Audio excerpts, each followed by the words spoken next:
এক ছিল গ্রাম, গরিব গ্রাম। সেই গ্রামে ছোট একটা মাটির ঘরে থাকতেন এক বুড়ো কৃষক আর তার একমাত্র ছেলে। একদিন সকালবেলা বুড়ো কৃষক তার ছেলেকে বললেন, বাবা, আজ যদি একটু জমিতে খাটতে পারি তাহলে কাল হয়তো এক মুঠো ভাত জুটবে। ছেলে তখন আলসেমি করে বলল, বাবা, তুমি যাও তো, আমি এখন পড়ছি, দেখছো না।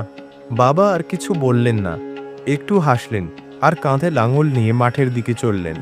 দুপুরবেলা ঘরে যা ছিল তা ওই এক বাটি ভাত। ছেলেটি একাই খেল। আর বাবা বাবা দরজার কাছে দাঁড়িয়ে শুধু দেখলেন।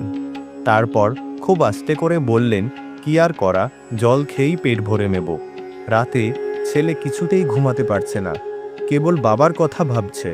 মনে মনে বলছে, আমি কেন একা খেলাম। বাবা তো কিছু বললেন না, কিন্তু তার চুপ থাকাটাই যেন সব বলে দিল। পরের দিন একদম ভোরবেলা ছেলে বাবার হাত ধরে বলল, বাবা, আজ থেকে আমি তোমার সাথে মাঠে যাব। শুধু খাবো না, কিছু কাজও করব। তখন বাবা হেসে বললেন, এই তো আমার ছেলে, তুই এতদিনে বড় হয়েছিস। শেষমেশ বাবা আর ছেলে একসাথে মাঠের দিকে হেঁটে চললেন। আর আকাশে উঁকি দিচ্ছে ভোরের নরম রোদ। গভীর আবেগ নিয়ে যারা নিজেরা না খেয়ে আমাদের খাওয়ায়, তারা দয়া নয় বরং সম্মান পাওয়ার যোগ্য।